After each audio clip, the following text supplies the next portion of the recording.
Salut à tous, c'est Sonia pour Move 13 Actu. Alors là, je suis en train de me rendre place de l'Hôtel de Ville à Paris pour rencontrer les marcheurs. Alors pas les marcheurs d'Emmanuel Macron ni les marcheurs de Game of Thrones, mais les marcheurs qui viennent de terminer le Tour de France de l'égalité.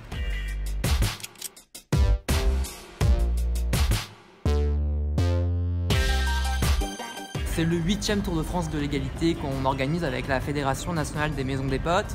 Un Tour de France de l'égalité, c'est 32 étapes dans toute la France où on va à la rencontre des citoyens, des élus, des assos de quartiers populaires pour essayer de les convaincre autour de revendications claires contre le racisme et contre les discriminations. Ça part notamment du CV anonyme pour lutter contre les discriminations à l'embauche. Il y a aussi tout ce qui est testing pour justement essayer de faire condamner des entreprises contre les discriminations. Vous avez notamment la régulation des travailleurs sans papier.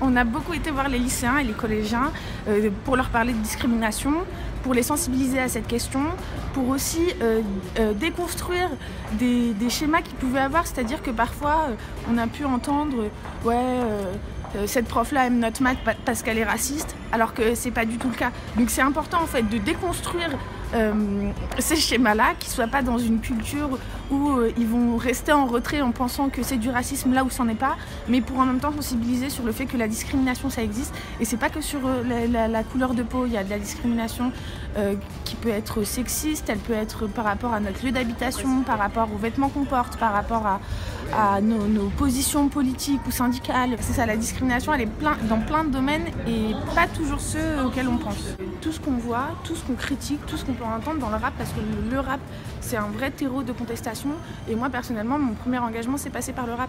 C'est-à-dire que pour moi les premiers révolutionnaires ça a été Kerry James, ça a été NTM, ça a été les textes d'IAM, et c'est les textes qui m'ont révolté, qui m'ont indigné, où j'ai pu lire aussi ce que moi je voyais du monde et ce que moi je voyais de la France. Il faut qu'on croie en nous. Nous aussi on peut faire en sorte que le monde il change si tous ensemble on décide de sortir les doigts des fesses en fait.